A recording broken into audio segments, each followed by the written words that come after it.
Welcome back to The Talking Point, ladies and gentlemen, the show where we bring you guys into the studio. Now, joining today, right next to me, Henry Hill. How are you doing, buddy? Back on the show? Yeah, I mean, there was a period of time where it looked like I was going to be a regular, and it felt like you wanted that to happen too, but then clearly things have got in between us, and I've been off the show for a bit. But yes, it's great to be back. It's great to have a guest in, zooming in all the way from Asia, I believe. So yeah, I'm very excited to be here. Indeed, indeed. Great intro from you. It's none other than Chelsea fan Jay. He's been on before, spoke so well, I got him back on to talk about Chelsea. Firstly, mate, before we get onto the negatives, how are you doing? Yeah, I'm good, man. I'm still trying to get a tan. Obviously, the camera's not picking up too well. I'm about as ginger as Joe is, so tanning's not my forte. But I'm good. I'm a little tired, but I'm good, man. I'm ready to talk football. Okay, brilliant. Well, let's get straight into it, because Chelsea Football Club right now is having a bit of a poor season, I think it's safe to say. Now, obviously, on Monday, me and Joe sat here to talk about the game against Southampton. Chelsea losing 1-0 at home to Stamford Bridge, putting a lot of pressure onto Graham Potter. Now, I'm going to quickly go through the stats just so we kind of know how bad it's going at the moment. Now, Potter has been in charge for 25 games. He's won 9 of them, a lot of them at the very beginning of his time in charge. He's drawn 7 and now lost 9. He's scored 25 goals in 25 games and conceded 24. His win percentage is now significantly lower than Andre Villas-Boas's 47.5%. It's actually the lowest of any of the 13 employed managers by Roman Abramovich. Obviously, he's now not the owner of Chelsea Football Club. And you actually have to go as far back as Hoddle to see the same kind of record, or who had a worse record than Potter, who won just 5 of his opening 24 games in the 1993-94 season. And to be quite honest, Potter was also player manager. Sorry, not Potter. Glenn Hoddle was player manager at the same time. So was having to juggle both sides of it. You might have to have Potter as player manager soon enough. See if he can play it. He's playing the back, didn't he? So see if he can do a job there. But we'll get on to that in time. Jay, I want to kick it straight off, mate, because the big talk at the moment is all about whether you are a Potter in or a Potter out. What are you? Oh, do you know what? I think there's a tendency. I certainly have a tendency to sort of fence it on these issues, but I'm currently still Potter in, which will immediately annoy at least 50% of the Chelsea fan base right now. But yeah, I'm currently Potter in. I think you can't openly support the idea of having a project and then wish for that project to end so soon. Yeah, I think that's fair enough. Look, I'm also a Chelsea fan. I've seen people comment saying in the last video that I did about Chelsea, he's paid by the club. He doesn't voice his own opinion. I promise you, I swear down to you, this is my honest opinion. I'm not somebody that kind of believes in sackings. I think if you give a manager a 5-year contract, you've got to kind of at least give him the season, to the first season, to see how he's doing, and a pre-season at that. Again, these are the views of Zac not Chelsea Football Club. Henry, I want to quickly come to you then, because you must have seen some of the outrage. I mean, you're in the, being a West London fan, a Fulham fan, you're over the moon with how things are going. I want to come to you then. Absolutely. What do you make of the fan outrage? Because online, there is a lot of talk about Potter leaving, sacking Potter, so on and so forth. It's the thing that I feel is working against Potter is that they started well, and then it's relatively, gone wrong. yeah, exactly. As in, you kind of forgave him for a little bit. It looked as if Mason Mount was playing better football under Potter. There were definitely some positive results there. But now it's going horribly wrong. And you get the sense that is something deeper than just the tactics they're being taught. That's sort of a feeling within the club. And I think that's where the concern lies. And we were saying this beforehand, losing to Southampton at home 1-0 is just a big no-no. You can forgive losing 1-0 away to Dortmund, a game you dominated. 100%. And then Adeyemi just burst. Counter-attack. Counter-attack. I don't think he's injured now, so you might be lucky for the next round. But I'm not sure you can forgive defeats like that away to Southampton. And it's to funny. The bottom of the table. Exactly. And Chelsea are losing the fear factor this season. I remember when Fulham won at home very recently, we were so confident that we were going to win that game. It was such a bizarre feeling going, you know what, we can better this side. However, I do think there have been a lot of positives in recent weeks. João Felix obviously looks like a great addition. I think Madueke has been fine since he's come in. I think Havertz does have the capacity to maybe not necessarily carry the attack, but it does look like he's a bit more comfortable in the centre-forward role under Potter. I think there are positives to this side, and they're definitely defensively a bit more astute too. You have battered teams recently, just not had the final product, and that's if Chelsea can just adjust that, and figure out ways to maybe win a bit more ugly, then I think they're going to be fine. But yes, I'm completely with Jay. I think the idea of just ditching a project after 5 years this early on is not a good idea at all. And I also think like Potter took a job which most managers I don't think would have taken at that moment in time. He did take a chance on this Chelsea project, giving up what he was doing at Brighton there, and I think they need to respect that. It's a really difficult time to be there and be a manager. I think Tuchel often spoke about how the owners didn't know what they were doing. Really, he had to kind of teach them, and I imagine Potter is kind of adjusting to the same process too. So I think this just needs to be ridden out essentially. This season written off, and then go again next year. But you're right, the bad losses have to stop. Yeah, look, I want to not just talk about Potter and keep going about how this is, whether him or out. Look, let me know what you guys think in the comments below. Should Chelsea keep Potter? Should they let him go? Let me know in the comments. And if he does get let go, who do they replace him with? A lot of people just say someone like Luis Enrique. Would Luis Enrique even come into that job with the things how they are at the moment? Let me know in the comments. Now, I want to talk about the title of this video, how to fix Chelsea, how to get Chelsea season back on track before the end of the campaign. So I've done a little bit of digging, guys. I've basically cracked it. I'm not going to lie. And I kind of want to figure out what you guys think and whether you agree or disagree. Now, the biggest one straight off is the lack of goals. You mentioned earlier, Henry, that defensively Chelsea aren't too bad. They've conceded the same amount as Arsenal this season in the Premier League, 23.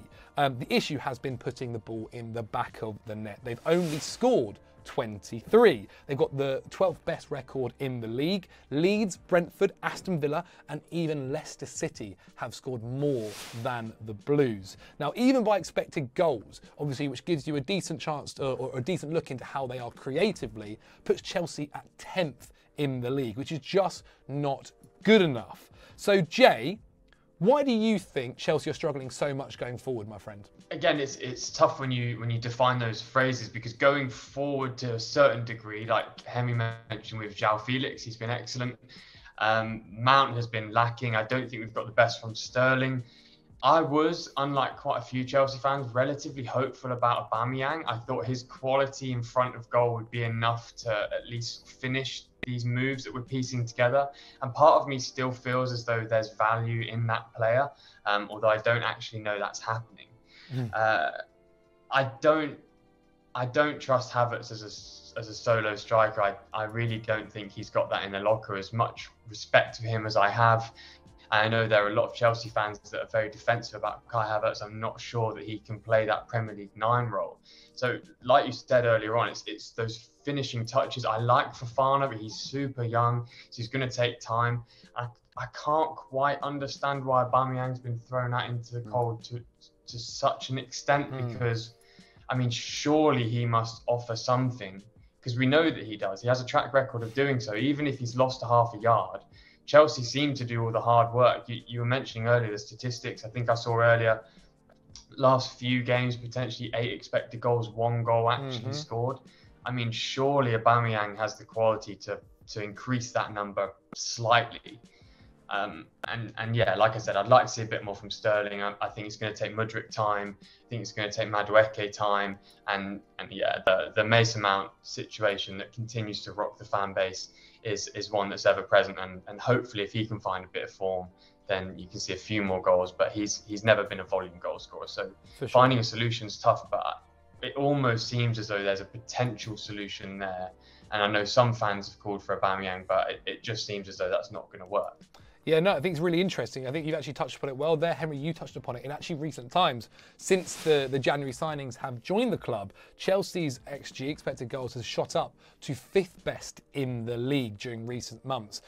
However, during that actual time, they've only scored 3 goals when they've been predicted to have scored 10. Henry, are you also a fan of get Aubameyang in the squad? Obviously, against Southampton in the first half, they played David Fofana in the number 9 role. Now, I think that game, that first half anyway, was one of the worst I've seen so far this season.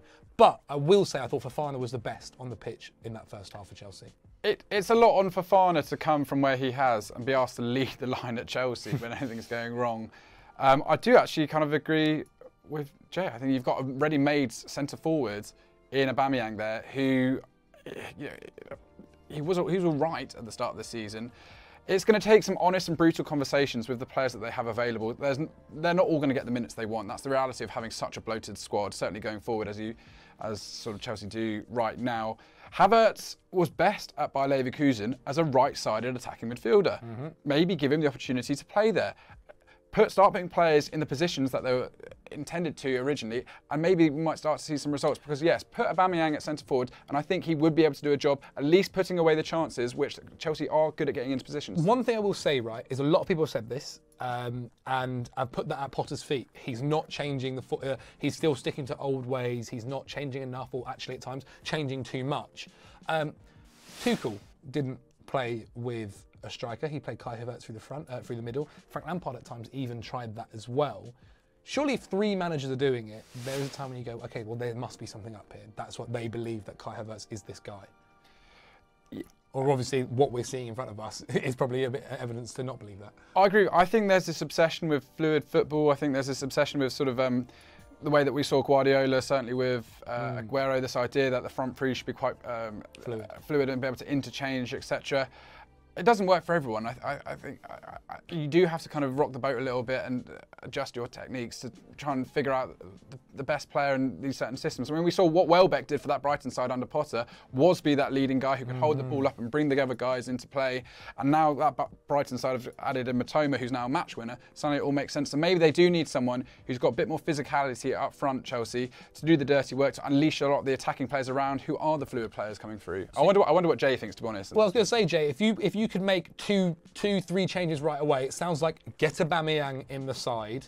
Is there any others off the top of your head that you would kind of change? Look, at the same time we mentioned about Potter, he has dealt with lots of injuries. He's dealt with the World Cup midway through. Looks like Chilwell's coming back. Looks like Reece James coming back.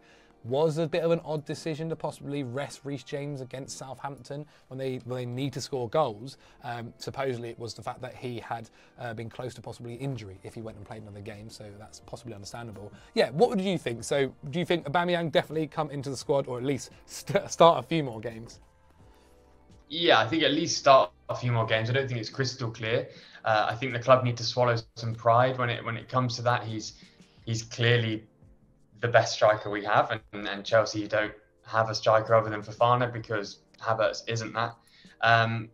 Again, there's a really excellent piece by Adam Newson come out today about getting the best out of Raheem Sterling. I think I'm a big Raheem Sterling fan. I know lots of Chelsea fans aren't really, don't they? Struggle to see his value, but I think he can offer quite a lot. And you guys speak there about the fluidity. And that being sort of in vogue and fashionable in football. And I completely agree, but fluidity doesn't have to extend to the whole length of the pitch. And you see Guardiola reverse that, and now the debate's coming as to whether Haaland offers City greater problems actually than anything else. I personally don't think he does. He bangs the ball in the back of the net consistently, and the team around him are good enough. Aubameyang isn't necessarily the solution long term, clearly. I think we'll get into that later in the show as to what Chelsea need and how to fix it, and that clearly is a long-term number 9 solution. Whether that is a certain troublemaker from the blue side of Milan coming back, I don't know whether that will happen. But I think currently I like the Felix, Mudryk, Madueke 3. Part of me wants to say that if we're going to persist with a project, then put the project players in now, swallow the pride, accept the difficult defeats and work through it, because I think that's going to be helpful long term. But equally, put an experienced lad up top, Aubameyang, in my opinion, because we have no one else and can't have anyone else until the end of the season, at least into the summer transfer window, and see how it goes, because I really struggle to see past the idea that he won't score more than Havertz currently. And he may not be liked by Chelsea fans as much. He may not be as appreciated by the board, but he'd certainly score more goals. And, going back to the Havertz thing, when you pay £72 million for a player you believe is going to be a future star of the game, there's a sort of club political aspect of also having to play that player as well, right? Which over time decreases because you have a greater set of data to analyse and therefore you can make decisions. But for Tuchel and Lampard playing him as a 9, I think part of that comes from the club wanting him to play and looking for him, positions for him to play. Equally, he scored the most important goal since however long for Chelsea. Yeah. And then maybe try a bit more experience just as the tip of the spearhead, and I think things could potentially improve. I like it. I like it. Okay, Henry, finally, before we go, I want to touch upon one, do you agree that that is the number one fix? Obviously, we kind of mentioned about Batman getting him in. But also, how long do you think this can kind of continue, this current form of Chelsea? It feels like Chelsea are desperate for a win before something goes terribly wrong. I almost think defeat in the Champions League might help in many ways. It'll just take that. You think? Well, there's no way that Chelsea fans to get behind. There's no way Chelsea are going to win the Champions League. I'm saying. I mean, I could be proven wrong, but I cannot. Yeah, I mean, this is kind of like last time you won the first time you won the Champions League. You're sort of in a bit of a hot. Yeah, I think we finished like 8th. Sticky situation. Managed to pull it out. I don't think that's the same. The rest of the teams in Europe are too strong. I think you just need to put all your eggs in the league basket. Champions League looks beyond this season in terms of what you're capable of achieving, but I just think there just needs to be some kind of progress. I think you need to be looking in the top 6 kind of finish, top 7 finish towards the end of the campaign, just to show that you're going in the right direction. And actually, kind of what Jay just said, ride out the results with the project players, at least create the foundations and the bond between the players you have now that can go into next season with a bit more coaching and a bit more time, and give Potter the opportunity to really implement his ways. Because we saw every club he's been at, it's taken a few years for him to get everyone to buy into that, and right now he's having to deal with bigger egos than he ever has before. He's having to deal with more money and structure and power dynamics than he's ever had to deal with before. Give him the opportunity to really implement his stamp on that side and then judge him, and I do think that essentially means just writing off this campaign. I tend to agree, my friend. I tend to agree. Look, Chelsea are 9 points off of the top 4. They're 4 points off of 9th place, who are also level with 8th and 7th, if I remember correctly. And they are 3 points ahead of dropping into the bottom half of the table. So things are very tight for Chelsea. Let me know what you guys think in the comments below. Should they stick? Should they twist with Graham Potter? What changes do you think that they need to be making in their next game? They've got Spurs on Sunday, which we'll be covering here on Football Daily, so make sure you stay tuned to that by subscribing to the channel. Jay, thank you so much for joining us. Hopefully next time we'll be talking in a more positive light. Yeah, hopefully so, man. And last thing, if you're Potter in for Chelsea fans, it doesn't mean you think the current results are acceptable. They're not. It just means that you potentially value the idea of a longer term project and are okay with not winning trophies. That said, if you're watching, subscribe, because we're nearly at 2 million. Nearly at 500,000, 600,000. Close, very close. If I'm wrong, so subscribe there too. And yeah, thanks for having me, boys. It's a pleasure as always. Amazing. Thank you so much, Jay Henners. Thank you so much. Again, subscribe to the channel, like the video, click on screen right now for more Football Day content, and we'll see you very soon.